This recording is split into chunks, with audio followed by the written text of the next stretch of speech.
Whether you're a lifelong horror enthusiast or a newcomer, there's no chance you haven't heard of Stephen King.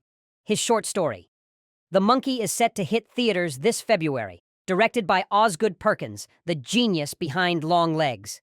So come with us as we explore all the key details you need to know about this film adaptation. From its unsettling concept to its skilled performers, we'll explore all aspects. So get ready and let's dive into the details.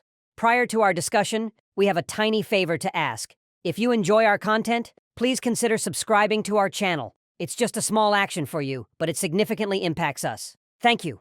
Let's get started.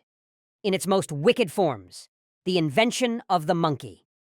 From a young age, Stephen King has had a peculiar interest in unsettling toys, particularly those wind-up monkey toys that clink symbols together. I believe we all had one of those during our childhood.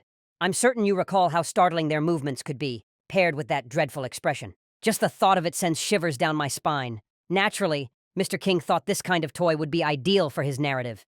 King firmly believes that even the most ordinary object can transform into a source of terror if enough malice is integrated into it. We received the Mangler in 1978, and then in 1980, we were introduced to the monkey. The tale gained immense popularity, earning a nomination for the British Fantasy Award for Best Short Story in 1982. I'm sure you're all curious about how an ordinary, straightforward toy transforms into a source of terror, right? Allow me to share the details. It's all about the infusion of malevolence. Let's delve into the monkey. In this tale, we follow Hal Shelburne, a man who was once quite respected in his profession, but lost his job. This circumstance led him to return to Texas with his two sons, Petey and Dennis, and his wife Terry, where they began sorting through items in his childhood home.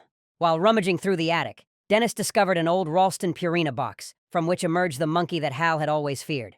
Dennis and PD, being children, were eager to fight over who would claim the toy and have fun with it, but Hal was indifferent. He realized the toy was no good, yet he couldn't fathom how it had made its way here.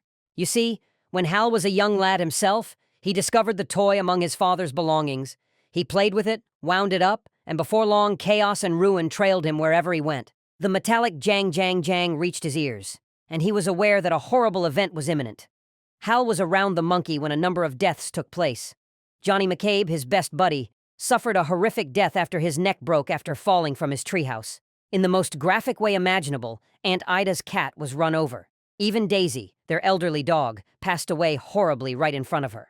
Everyone explained that Daisy's age was the reason for her death. Hal overheard what the vet said. Inside Daisy's cranium, her head had erupted like a firework. Given what is going on around him, how can aging accomplish that? How? The idea of getting rid of the monkey. He accomplished this by tossing it into the dry well close to the house. But how was life in his former home today, several decades later? The monkey was there too. He was overcome with fear as he attempted to comprehend the unexpected apparition. He was aware that he needed to get rid of it. However, how? When everyone witnessed him acting more brazenly with no other option, the fear in his heart spread throughout the family.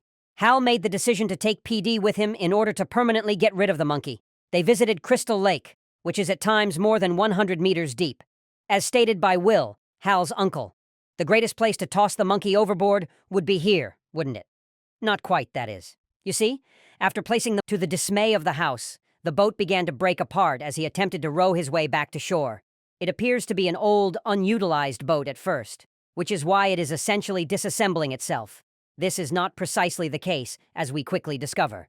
As Hal makes every effort to reach the shore as quickly as possible, he is plagued by the metallic jangs of the sign. Fortunately, the helm makes it ashore before the boat breaks apart, and he rejoices in his fresh start with his family. Hal returns safely to his home with PD. However, the newspaper clipping that is left beneath the story, which claims that several fish have died in Crystal Lake under unknown circumstances, makes the monkey's malevolent nature clear.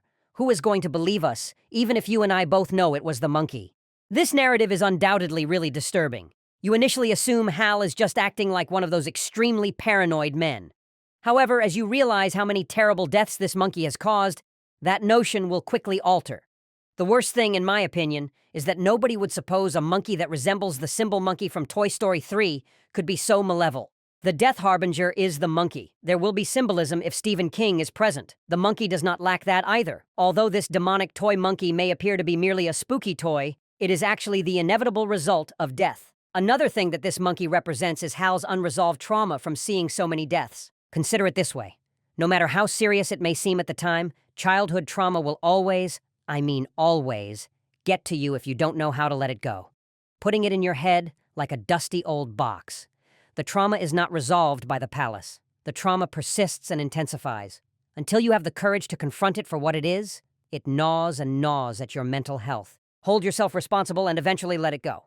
Additionally, I believe that the monkey could be considered the quintessential example of worry. I know this might be a stretch, but please be patient with me. You know how anxious individuals become depressed? Everything is doomed, and it is impossible to avoid the doom it brings about. Pushing anxiety down in your memory is not the most effective approach to get rid of it, as everyone who has anxiety knows. Regarding the monkey's behavior, I would argue it represents two concepts. The first one is rather clear. It is as malicious as any ordinary cursed object. Another one that goes a little deeper than the obvious is how easily your life can be completely upended by uncontrollable supernatural forces. You just have to sit there in the middle of the mayhem and watch everything you care about burn when things go wrong, or you have no way out. Stephen King uses more than just supernatural or paranormal horror in The Monkey. He also offered us a sneak peek at the greatest dread of maturity. Well, you get what I mean, but I'm kidding. King is the only one who can accomplish the realistic depiction of trauma, worry, and the helplessness that we have all experienced at some point in our lives using simply a straightforward symbolic bad monkey, and he was quite good at it. Every symbol was examined by the monkey's abilities and the forces of evil. A banging monkey can only do one thing. The metallic clangs are loud enough to annoy every adult in the area. However, you and I could never imagine the talents of this monkey that Stephen King tied down.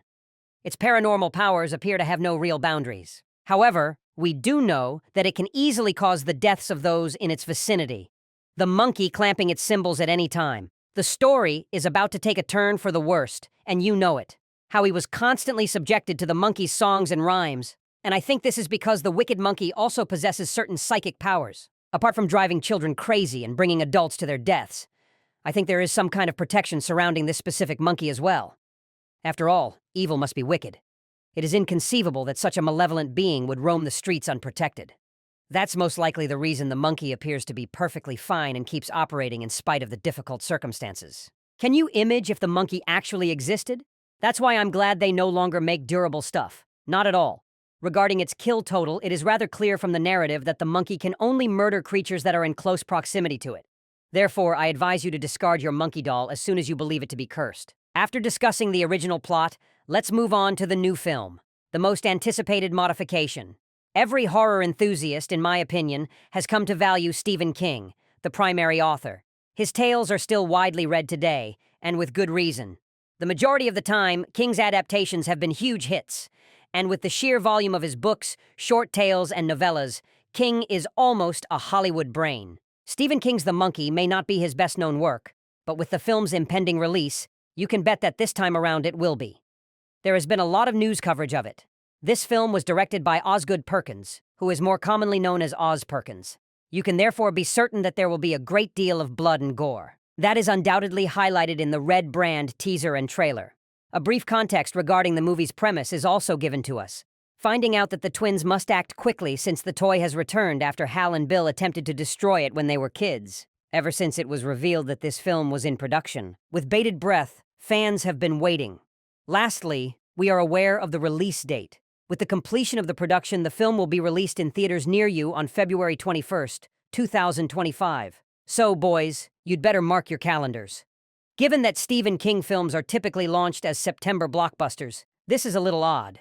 However, the 2025 winter release suggests that this film will deviate somewhat from the Stephen King adaptations that we have already seen, and I think that is fantastic. Regarding the film's cast, we are aware of the actors who are working on it. Only a small number of roles have been confirmed thus far, though. Theo James portrays the title characters, Hal and Bill, who are brothers. Additionally, Christian Convery portrays the twins' younger selves. Although their roles have not yet been confirmed, I think the ensemble cast is quite good. I'm excited to watch how this all-star cast defeats the evil twin monkey in a fight to the death. Since we don't know anything about the plot, it appears that we will adhere as closely as possible to the original story.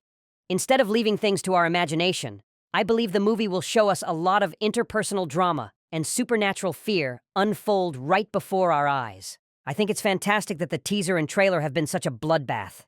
Theo James was shocked by the eerie monkey and the blood all over him. The way Christian Convery hacks away at the toy as the frightened twin. I'm definitely interested in all of them enough to see the first performance on the first day. Fantastic. Conclusion. Oz Perkins is the only person who could have done Stephen King's work justice after Frank Darabont. King is a maestro of horror. Perkins is adept at striking the ideal mix of gore, humor, terror, and interpersonal relationships. In contrast to the previous Stephen King films, this one might not be a summer blockbuster, but I'm willing to wager that it will be a success in its own right. I'll see you at the next one, and please share your thoughts about the future film in the comments section. If you haven't already, please remember to subscribe to us and leave a like if you enjoyed our material. Be careful and have a nice one. Many thanks to all of you. The monkey is a toy. It's wicked. In essence, it's the devil.